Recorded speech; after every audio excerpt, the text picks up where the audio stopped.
அமெரிக்க அதிபர் டொனால்டு டிரம்பும் இந்திய பிரதமர் நரேந்திர மோடியும் தொலைபேசியில் உரையாடியதை அடுத்து இந்தியாவுக்கும் அமெரிக்காவுக்கும் இடையிலான வர்த்தக மோதல் முடிவுக்கு வருமா என்ற எதிர்பார்ப்பு எழுந்துள்ளது. அமெரிக்க அதிபர் டிரம்ப் இந்திய பிரதமர் நரேந்திர மோடியை தொலைபேசியில் தொடர்பு கொண்டு அவரது 75வது பிறந்தநாளை முன்னிட்டு வாழ்த்து தெரிவித்தார்.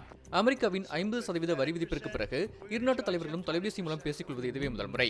டிரம்பின் அதிரடி வரி விதிப்பால் அமெரிக்கா மற்றும் இந்தியாவுக்கு இடையேயான வர்த்தக உறவு கடுமையாக பாதிக்கப்பட்ட நிலையில் அதை மீண்டும் கட்டியெழுப்பும் முயற்சியாக இது பார்க்கப்படுகிறது.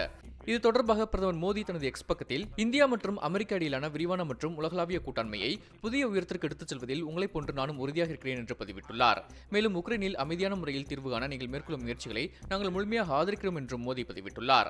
அமெரிக்க அதிபர் டிரம்பும் தனது ட்ரூத் சோஷியல் பக்கத்தில் மோடி சிறப்பாக செயல்பட்டு வருவதாக பதிவிட்டுள்ளார். இந்நிலையில் அதிபர் டிரம்ப் மேற்கொண்ட தொலைபேசி உரையாடல் வெறும் பிறந்தநாள் வாழ்த்தாக மட்டுமல்லாமல் இரு நாடுகளுக்கும் இடையேயான வர்த்தக உறவை மீண்டும் வலுவாக்கும் உத்தியாக பார்க்கப்படுகிறது.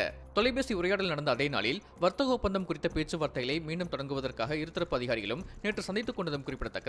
வரி குறைப்பு உள்ளிட்ட விவகாரங்கள் இந்த பேச்சுவார்த்தையில் விவாதிக்கப்பட்டதாகவும் கூறப்படுகிறது.